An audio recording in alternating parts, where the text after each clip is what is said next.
യേശുവിൽ പ്രിയപ്പെട്ടവരെ, ഇന്ന് ആദ്യ വെള്ളിയാഴ്ചയാണ് ഈശോയുടെ തിരുഹൃദയത്തെ അനുസ്മരിക്കുന്ന ദിവസം. ഈശോയുടെ തിരുഹൃദയം വിശുദ്ധ മാർഗരറ്റ് മേരി അലക്കോക്കിന് പ്രത്യക്ഷപ്പെട്ടുകൊണ്ട് തിരുഹൃദയം മനുഷ്യ മക്കളോട് കാണിക്കുന്ന വലിയ സ്നേഹത്തെ പ്രതി സംസാരിക്കുകയുണ്ടായി.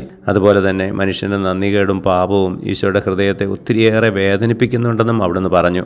അതിന് പരിഹാരമായിട്ടാണ് ആദ്യ വെള്ളിയാഴ്ചകളിൽ തിരുഹൃദയ ഭക്തി ആചരിക്കാൻ ആവശ്യപ്പെട്ടിരിക്കുക. അങ്ങനെ ഇന്ന് നമ്മൾ ആ തിരുഹൃദയ ഭക്തി ആചരിക്കുമ്പോൾ നമ്മുടെ നന്ദികേടും നമ്മുടെ പാപവും നമ്മുടെ ഈശോയുടെ ഹൃദയത്തെ വേദനിപ്പിക്കാതെ ഈശോയെ കൂടുതൽ സ്നേഹിക്കുന്ന സാഹചര്യം ഉണ്ടാകാൻ നമുക്ക് സാധിക്കട്ടെ. ഇന്നത്തെ വചനത്തിലൂടെ നമ്മൾ കാണുന്നു, ജൈറോസ് തൻ്റെ മരിക്കറായി കിടക്കുന്ന കൊച്ചുമകൾക്ക് വേണ്ടി യാചിക്കുകയാണ്. നമ്മുടെ ആത്മാവ് മൃതപ്രായമായ അവസ്ഥയിലാണോ?